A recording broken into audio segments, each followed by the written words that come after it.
Welcome to another tournament-style problem solving. Today, we're going to take up this endgame position. So, let's get with it and see if we can figure this out. Really, it doesn't look too difficult. Okay. Normally, I don't really concentrate on the four-part method that I invented, but let's look at it this time. We're going to look at checks, captures, piece contacts, board situation. Checks, none, were black. Captures, well, we have rook takes rook, and that's it. The other rook takes pawn is illegal. That's it.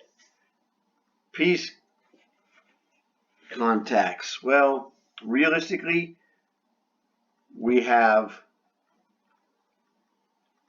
h4, king f5, king c4, and king c6. I guess you know, rook c5, but that just loses, obviously. So, board situation is we're essentially in an endgame, and rook and pawns. Now we can either guard the rook or exchange it.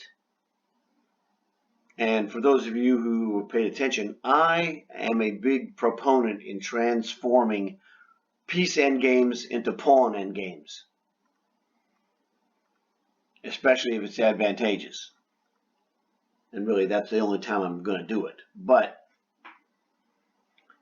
so my gut reaction is always rook takes rook. That's my gut move right off the bat when I first saw the position. Rook takes rook, pawn takes rook, and then now it's this pawn on the A file versus our H pawn, or the combo of the H pawn and the E pawn.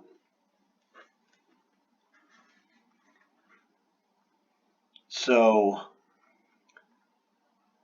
rook takes rook, pawn takes rook. Now what do you need to know? This is how you evaluate this position. We play rook takes rook, he plays pawn takes rook. Now, black's move, what do you do? I suggest that you take up to 5 minutes, set a timer if you will, to see if you can figure this out on your own by pausing the video. If you pause the video, we're back. Okay, hopefully, let's address this from the context of the people who paused the video to try and figure this out. First off, that's the tough way to do it, and I mean tough as in mentally tough. Take no prisoners, you're going to win kind of tough. That's what I'm talking about.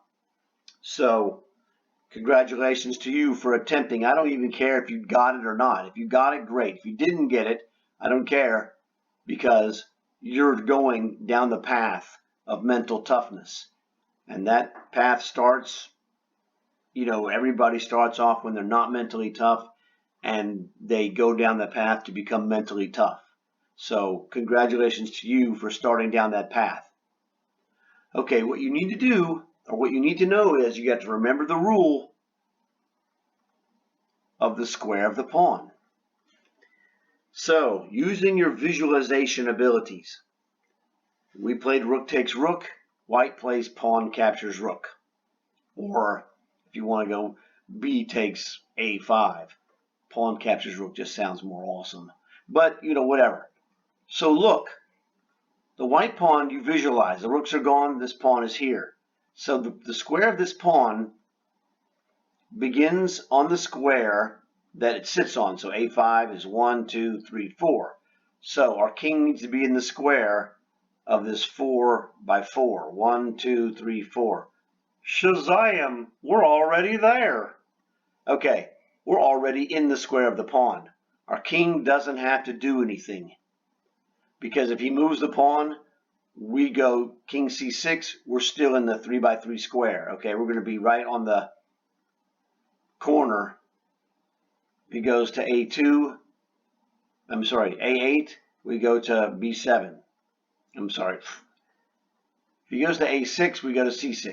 If he goes to A7, we go to B7. If he queens, we take it. That's how you know you're going to stop him. So, after we take and he takes, we just push the pawn. You'll notice the 5x5 square starts here 1, 2, 3, 4, 5. 1, 2, 3, 4, 5. His king is not in the square. So he captures the rook, H4, it's over. He's lost. It's just that simple. So let's look at it now and let's execute. Rook captures rook. Pawn captures rook. We're in the square of the pawn. We don't have to move our king. We move here to win. Well, I told you, if he goes to A6, we go to, say it, King C6. That's what I thought I heard. Oh, look, he's trying to take my pawn. Scram, Charlie. Nope. Nope.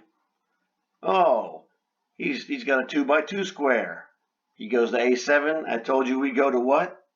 That's what I thought I heard. King B7.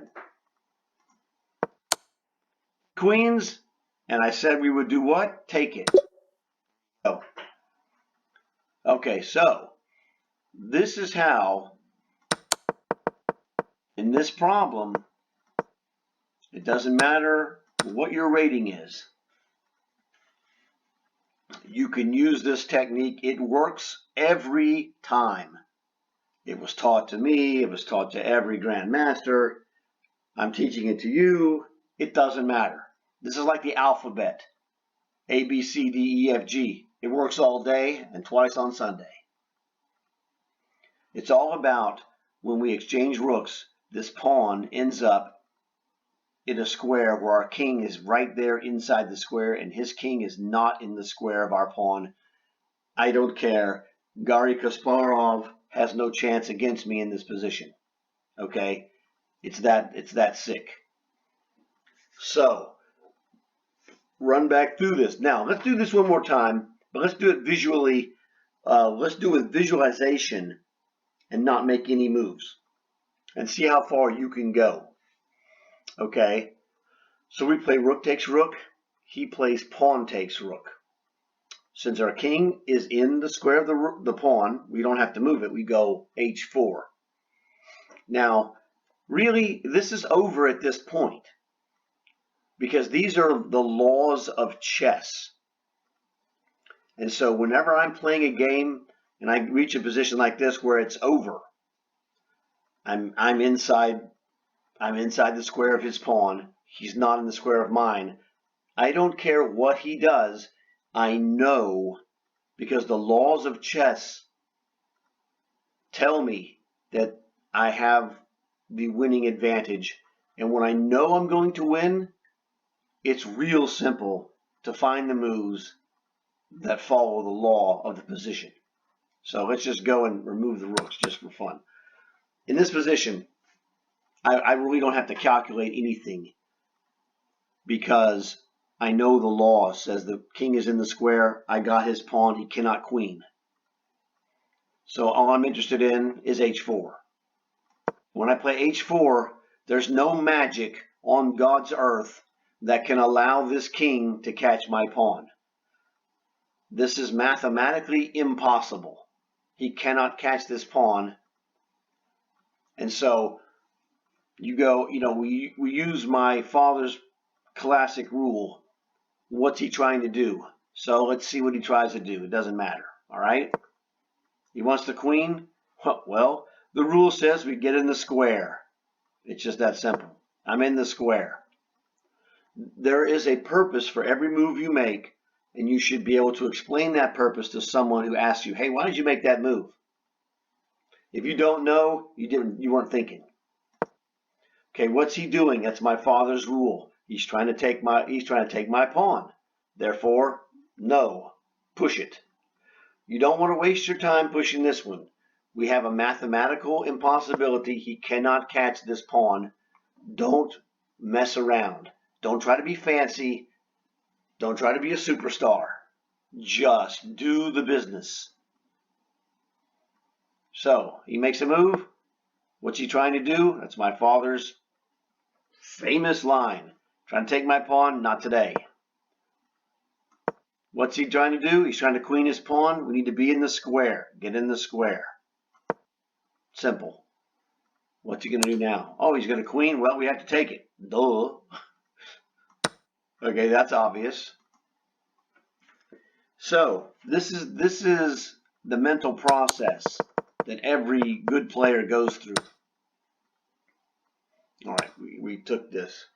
So I don't care what happens.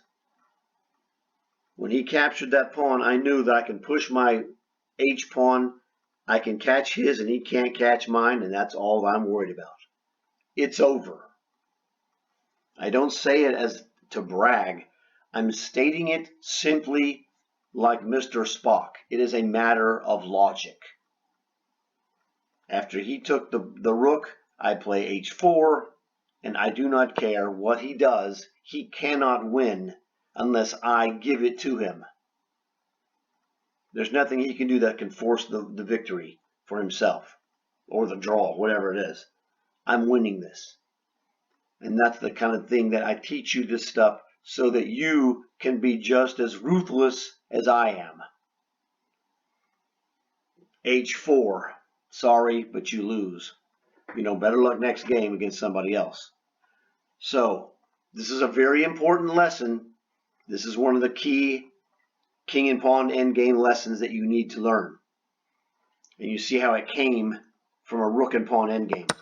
This is why you learn king and pawn endgames, because every endgame, rooks or bishop versus knight, bishop versus bishop, knight versus knight, they can all come down to king versus pawns.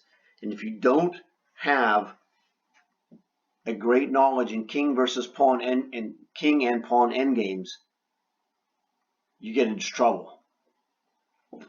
So do the work on king and pawn endgames, because it makes you stronger, because you know you can't be tricked. Well, not can't be, but it becomes super hard, actually. All right? So, like the video, because this is a good one. Subscribe, and you'll get more of these killer lessons. Check out my other in-game basic videos. You know what to do. I'll talk to you guys later.